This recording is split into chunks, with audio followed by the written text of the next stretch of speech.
Hey everyone, Luke here, and welcome to another episode of the Capital City Bourbon Show. We're here, of course, at the lounge at the one and only Market Square Liquors in beautiful Tallahassee, Florida.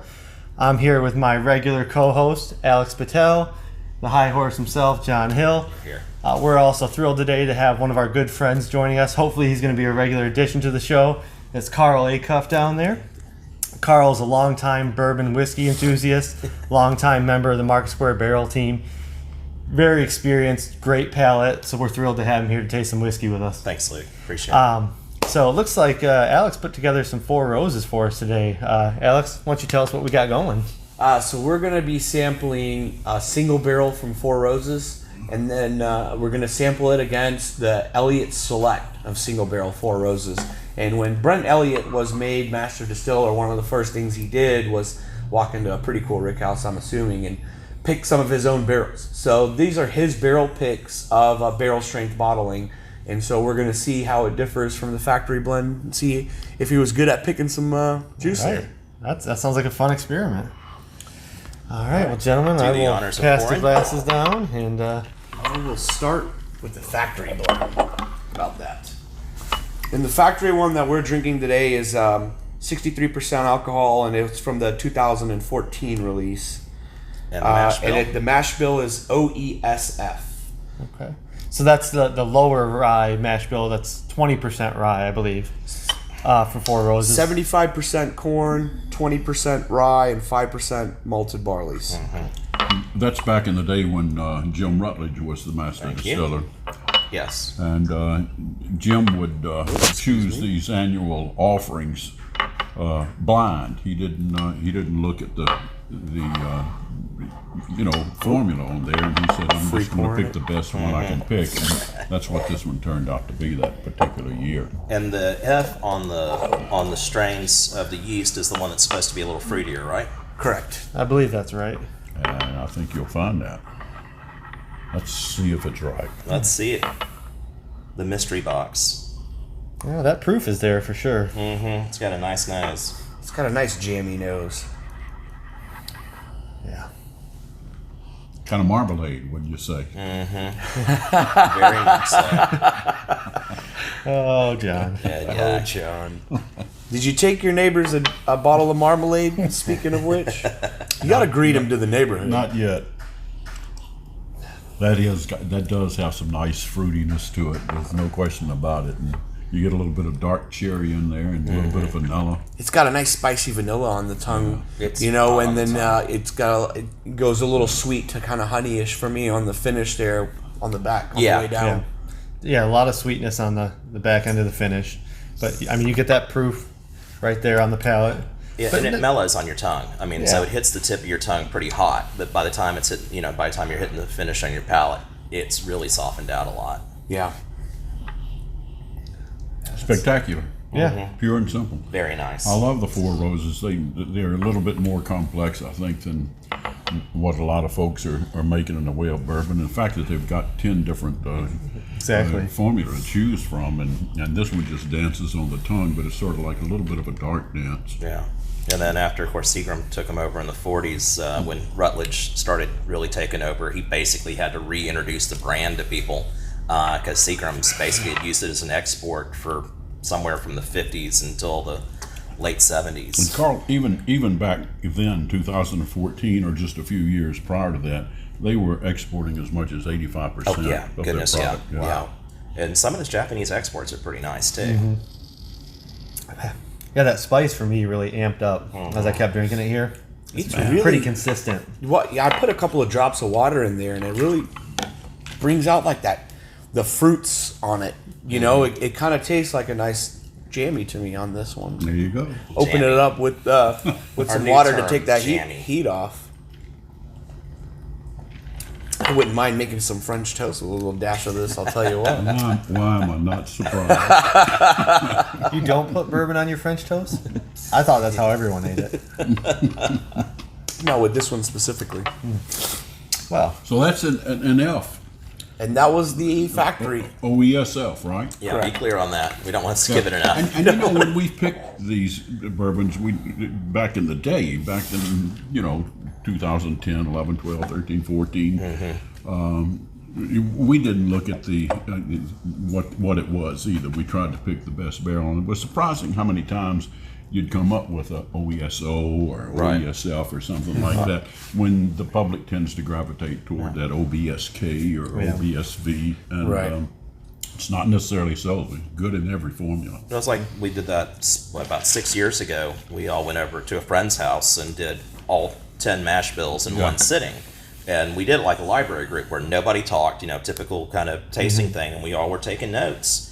And it was surprising, we really did kind of center on a few that were kind of based upon palate. Yeah, so let your palate decide. Yeah, Don't that be was a influenced, really interesting experiment too, to take very small pours, Yeah, that many mash bills. it's a lot of whiskey. That one's on the bar here. I'll be trying that one in Absolutely. real live and get a real pour. Yeah.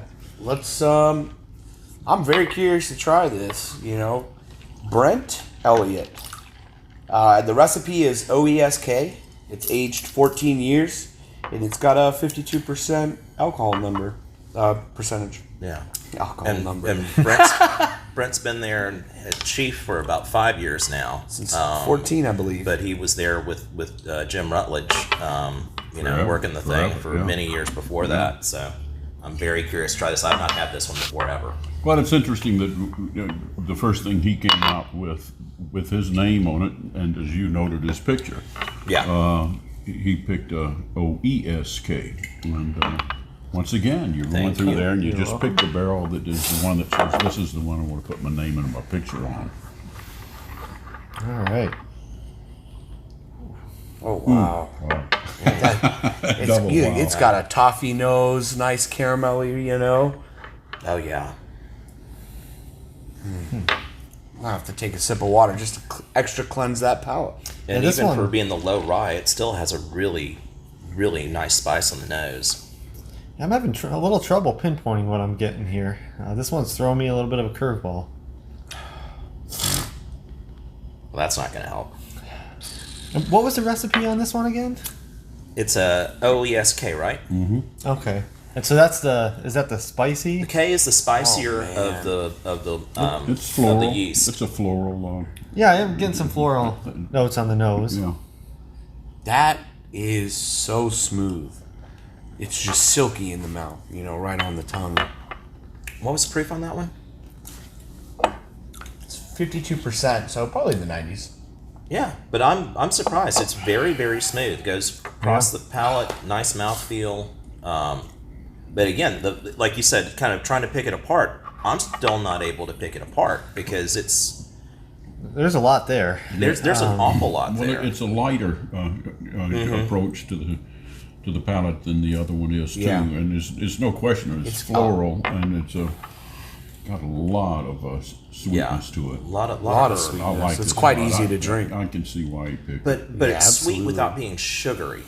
I'm one of those people that doesn't like a lot of sweet on the palate, and that is not something I sit there and recoil from. I mean, that is it's really pleasant, but it's hard to pick apart because it's got a little bit, like I said, it's got like a little bit of vanilla. It's not a real thick whiskey, so it's got opens up across your tongue, gives you a lot of flavor, but the finish on it, I mean, I'm kind of like Super, Well, if you Stunts. compare it to just talking about the palate, I mean the nose on it as well. But if you walk into a floral shop and you're getting all those flowers in a floral shop, and I really think that's what you get. Yeah. in this. It's just absolutely. it's a flavor I'm not used to getting in a lot of bourbons either, because it does have that heavy botanical. Yeah. Yeah. But it works. It works. It's It one of definitely those. works. It's one of those notes you come up with, and people might say, "Well, that's weird," but Brent Elliot, it we works. approve. Yeah, I mean, it's I approve. Yep. Here, nice folks. velvety Thank you. mouthfeel. I mean, that's Both of them on the bar. yeah. Both of them are on the bar. I think I don't know how long they're going to be on the bar after this. They're overlooked in my personal opinion. A lot of times. Definitely. And the Elliot Select, I mean, there was only a limited bottling from that specific year, so No, that's you're going to be hard pressed to find Yeah, them this- on a shelf or on the 10,000 bottles. Yeah. Yeah. I mean, and that was what 2014, 6 years ago. So yeah. yeah, I'm gonna say there's probably not a lot of those bottles left. No. No. And I guarantee you most of those bottles out there are definitely not open. That's a shame. And that's a damn shame. Another because this thing I is will say is year over phenomenal. year, they tend to be very consistent in quality, flavor, things like that. Even Right. with the small batches and other specialties that they do, it tends to really have a lot of consistency. Yeah, those were both very, very nice. So which one? Let's start down with you, Carl. You're the guest today. Which one was your favorite? You're going to put me on the spot. Right now, I'm really enjoying Brent Elliott's pick, and part of that being just the mystery of it. I've had, the basic 4 mash bills. I've done a lot of that over the years because I like a lot of them.